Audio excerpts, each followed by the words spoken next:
Hey guys, Vizio's here, and I'm just coming at you with my first tutorial on, some things I do when I'm making a background. So, first thing I'm going to do is I'm going to give the background a dark teal color to it to go along with my text that you'll see later.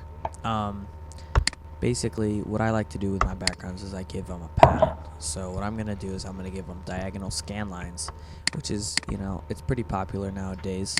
Most people are putting them in. And I'm going to bring the opacity down to 50% because it'll give the scan lines not a deep color and it won't be all up in your face. So the next thing I'm going to teach you is something that a few people have a lot of trouble with. And that's giving your profile box or any other box you would like different types of borders. Now for this one, I'm going to be using the electric marquee tool. So it's the second from the top if you're so confused on where it's at. You're going to make the most equal square you can. Now for me, I just kind of threw one in there for the sake of the tutorial. And you're going to press edit and fill, or stroke, my bad. And you're going to make it white with one point. Now what you're going to do, you're going to the eraser tool. And you're going to basically just erase one corner to the other, so it's just one equal corner piece. And you'll see when I finish. It's a little bit hard to explain on what it'll look like, but you'll see when I'm finished.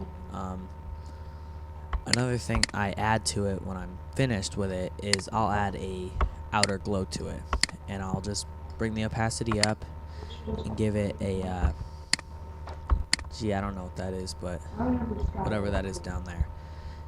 And then basically I'm just going to duplicate the layer, bring it down to the opposite box, bring it down to the right corner. And I'm going to show you another possible border you could use. And basically you're going to be using the pen tool for this. So you're just going to press on it, hold shift, bring it down, and then bring it over to the right, and then connect the dots. So it's like a little corner piece. This time you're going to press fill. And you're going to bring it, you can make it white, you can make it whatever color you want, but white was, the best color to pick, and it's easier to see, so I used white. This is all totally up to you based on your taste, but I chose to give it a bevel and emboss, just to make it look a little bit shiny and glossier. So yeah. Another thing you can add while in here is an outer glow, just like the other stroked lines I made, and, make it white again, and then just fill it up all the way. So then here again, I'm just duplicating the layer and bringing it up to the opposite end just to kind of give you an idea on what it would look like. The next thing I'm going to be doing is I'm going to be adding a glow to my text. So right here, I'm going to come over to my text and I'm going to give it a glow. So the first thing you want to do is give it a drop shadow. When you're in the drop shadow menu, you're going to go down to size, and you're going to make it 0, and then for the next column it'll be 30 and then 15.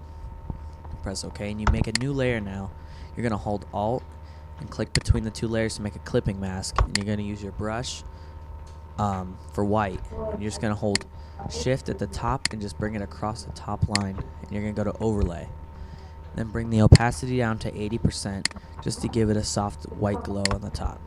You're going to do the same thing, except you're going to change the color to black, and you're going to use the bottom now. So you're going to go to the bottom part, hold shift, and drag it across.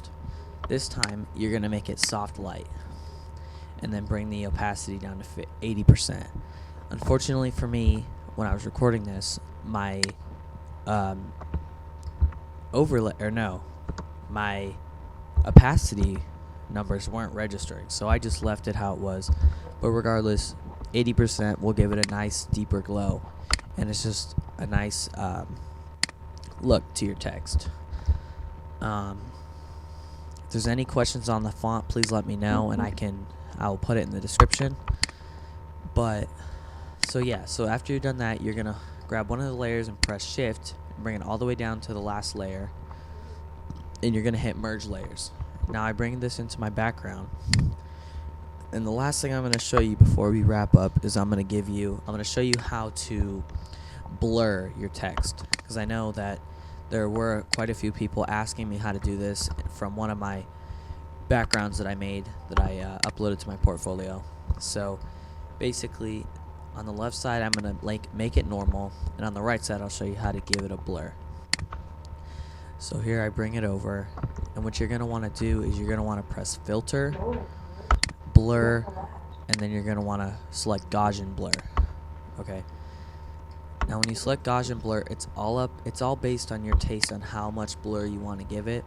But for me, I just made it the 4.5, which I had last time, just to kind of give you an idea, that you can blur it. So thanks for watching this tutorial, guys, and if you guys would like to know anything else, please let me know.